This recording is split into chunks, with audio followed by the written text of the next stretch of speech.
Hi dears, എന്തൊക്കെയാണ് എല്ലാവരുടെയും വിശേഷം? എല്ലാവരും സുഖമായിരിക്കുന്നോ? അപ്പോൾ ഇന്ന് ഞാൻ ഷെയർ ചെയ്യുന്നത് ഒരു അടിപൊളിയായിട്ടുള്ള ഒരു ഈവനിങ് സ്നാക്കിൻ്റെ റെസിപ്പിയാണ് ഷെയർ ചെയ്യുന്നത്. 10 മിനിറ്റ് കൊണ്ട് നമുക്ക് തയ്യാറാക്കിയെടുക്കാൻ പറ്റിയിട്ടുള്ള നല്ലൊരു ഈവനിങ് സ്നാക്കിൻ്റെ റെസിപ്പിയാണ് കേട്ടോ ഷെയർ ചെയ്യുന്നത്. റേഷൻ കടയിൽ നിന്നൊക്കെ കിട്ടുന്ന നമ്മുടെ ആട്ടപ്പൊടി വെച്ചിട്ടാണ് ഇത് ചെയ്തെടുത്തിട്ടുള്ളത്. ചായ തിളയ്ക്കുന്ന സമയം കൊണ്ട് നമുക്ക് ചായക്കടി ഉണ്ടാക്കിയെടുക്കാം കേട്ടോ. അപ്പോൾ ഇതെങ്ങനെ ഉണ്ടാക്കുന്നത് നോക്കാം. വീഡിയോയിലേക്ക് പോകുന്നതിന് മുമ്പ് വീഡിയോ എല്ലാവരും ഒന്ന് സ്കിപ്പ് ചെയ്യാതെ മുഴുവനായിട്ട് കാണാൻ ശ്രമിക്കണേ. കണ്ടുകൊണ്ടിരിക്കുന്ന സമയത്ത് ഇഷ്ടമാണെന്നുണ്ടെങ്കിൽ മറക്കാതെ ലൈക്ക് ബട്ടൺ ഒന്ന് പ്രസ് ചെയ്ത് വെക്കണം കേട്ടോ. അതുപോലെ തന്നെ സബ്സ്ക്രൈബ് ചെയ്യാതെ കാണുന്ന കൂട്ടുകാർ ഒന്ന് സബ്സ്ക്രൈബ് ചെയ്ത് സപ്പോർട്ടും കൂടി ചെയ്യണേ. അപ്പോൾ നമുക്കിതെങ്ങനെ ഉണ്ടാക്കുന്നത് നോക്കിയാലോ.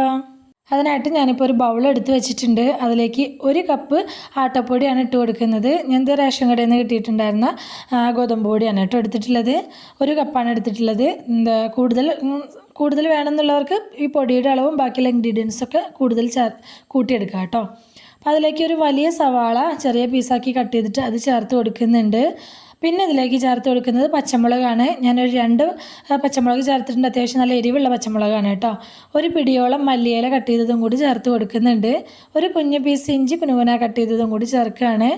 പിന്നെ കുറച്ച് കറിവേപ്പില അതും ഒന്ന് കട്ട് ചെയ്ത് ചേർക്കുന്നുണ്ട്. ഇനി ഇതിലേക്ക് ആവശ്യത്തിനുള്ള പൊടികൾ ചേർത്ത് കൊടുക്കുക.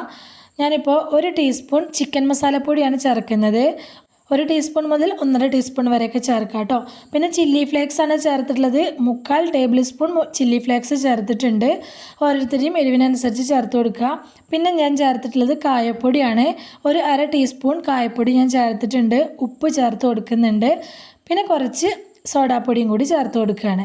പിന്നെ ഒരു 1/2 ടീസ്പൂണോളം മുളക് പൊടിയും കൂടി ചേർക്കുന്നുണ്ട് കേട്ടോ. അപ്പോൾ ഇതിലേക്ക് എരിവിനായിട്ട് ചേർത്തിട്ടുള്ള എല്ലാ സംഭവങ്ങളും നിങ്ങളുടെ അളവിനനുസരിച്ച് ചേർക്കുക. പക്ഷേ കുറച്ച് എരിവിൽ ചെയ്യുമ്പോഴാണ് കേട്ടോ, കുറച്ചൊരു സ്പൈസി ആയിട്ട് ഉണ്ടാക്കിയെടുക്കുമ്പോഴാണ് ഇത് കൂടുതൽ കഴിക്കാനായിട്ട് ടേസ്റ്റ് ഉണ്ടാവുക.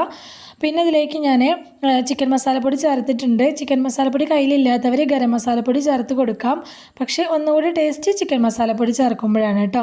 ഇനി ഇതിലേക്ക് ആവശ്യത്തിന് വെള്ളം കൂടി ഒഴിച്ചു കൊടുത്തിട്ട് കൈ വെച്ച് നല്ലപോലെ ഒന്ന് കുഴച്ച് മിക്സാക്കി എടുക്കണം. ഒരുപാട് അങ്ങ് വെള്ളം ആദ്യം തന്നെ ഒഴിച്ചു കൊടുത്തിട്ട് അല്ലാതെ ലൂസാവരുത് കേട്ടോ. ഒന്ന് നമ്മൾ നോക്കിയിട്ട് നമുക്ക് പക്കവടക്ക് കുഴച്ചെടുക്കില്ലേ, ആ ഒരു രീതിയിൽ തന്നെയാണ് ഇതിനും വേണ്ടത്. കൈ വെച്ച് നന്നായിട്ടൊന്ന് കുഴച്ച് തന്നെ മിക്സാക്കി എടുക്കണം. ഗോതമ്പ് പൊടി വെച്ചിട്ടാണ് നമ്മളിത് ചെയ്തെടുക്കുന്നതെങ്കിൽ പോലും നല്ല സിമ്പിളാണെങ്കിൽ പോലും നല്ല ടേസ്റ്റുള്ള ഒരു ഈവനിങ് സ്നാക്കാണ് കേട്ടോ. നല്ലൊരു പക്കവടയാണ് കിട്ടുക നമുക്ക്. അപ്പോൾ ഈ ഒരു കൺസിസ്റ്റൻസിയിലാണ് കേട്ടോ ഞാൻ മാവ് റെഡിയാക്കി എടുത്തിട്ടുള്ളത്. ഇനി ഈ സമയത്ത് നമ്മൾ ഉപ്പൊക്കെ ഒന്ന് ചെക്ക് ചെയ്ത് നോക്കുക, എരിവൊക്കെ ഒന്ന് ചെക്ക് ചെയ്ത് നോക്കുക. ചിക്കൻ മസാലപ്പൊടിയൊക്കെ വേണമെന്നുണ്ടെങ്കിൽ വീണ്ടും കുറച്ചും കൂടിയൊക്കെ ചേർത്ത് കൊടുക്കുക കേട്ടോ. ഇനിയൊന്നുമില്ല, ഇതൊന്ന് ഫ്രൈ ചെയ്തെടുക്കുക. ഫ്രൈ ചെയ്യാനായിട്ട് ചട്ടി അടുപ്പിലേക്ക് വെച്ച് കൊടുത്തിട്ട് ചൂടാക്കി ഞാൻ വെളിച്ചെണ്ണയാണ് ഒഴിച്ചു കൊടുത്തിട്ടുള്ളത്. വെളിച്ചെണ്ണയിൽ ഫ്രൈ ചെയ്യുമ്പോഴാണ് കേട്ടോ കൂടുതൽ ടേസ്റ്റി ആയിട്ടുള്ളത്. നിങ്ങൾക്ക് ഇഷ്ടമുള്ള ഓയിൽ എടുക്കുക, പക്ഷേ വെളിച്ചെണ്ണയാണ് കുറച്ചും കൂടി ടേസ്റ്റ് കൂടുതൽ. എണ്ണ നല്ലപോലെ ചൂടായി വന്ന സമയത്ത് ഇതിലേക്ക് കുറേശ്ശെ നുള്ളി ഇട്ട് കൊടുക്കുക. വലിയ ഉരുളകളാക്കിയിട്ട് ഇട്ട് കൊടുക്കരുത് കേട്ടോ. കുഞ്ഞിതാക്കിയിട്ട് ഇങ്ങനെ നുള്ളി ഇട്ട് കൊടുക്കുക. എന്നിട്ട് ഇട്ട് കൊടുക്കൽ കഴിഞ്ഞിട്ടുണ്ടെങ്കിൽ ഫ്ലെയിം മീഡിയത്തിലാക്കി വെക്കണം കേട്ടോ. ഹൈ ഫ്ലെയിമിൽ വെച്ചിട്ട് പെട്ടെന്ന് അങ്ങ് ഫ്രൈ ചെയ്ത് കോരരുത്. അപ്പോൾ അതിൻ്റെ ഉള്ളൊന്നും വെന്ത് കിട്ടില്ല, ടേസ്റ്റും ഉണ്ടായിരിക്കില്ല. ഒന്ന് മീഡിയം ഫ്ലെയിമിൻ്റെയും ലോ ഫ്ലെയിമിൻ്റെയൊക്കെ ഇടയിൽ വെച്ചിട്ട് ഒന്ന് സമയമെടുത്ത് ഇത് ഒന്ന് തിരിച്ചു മറിച്ചൊക്കെ ഇട്ട് കൊടുത്തിട്ട് നല്ലപോലെ ഒന്ന് ഫ്രൈ ചെയ്ത് കോരാ. അത്യാവശ്യം നല്ല രീതിയിൽ ഒന്ന് കളർ ചേഞ്ചായി വരണം കേട്ടോ.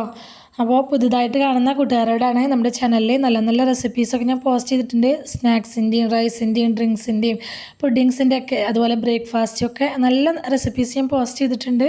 താല്പര്യമുള്ളവർക്ക് അതുകൂടി ഒന്ന് കയറി നോക്കാം കേട്ടോ. ഇതപ്പോൾ ഇത് ഏകദേശമായി വന്നിട്ടുണ്ട്. ഈ ഒരു കളറാവുമ്പോൾ നമുക്കിത് എണ്ണയിൽ നിന്ന് കോരി മാറ്റാം.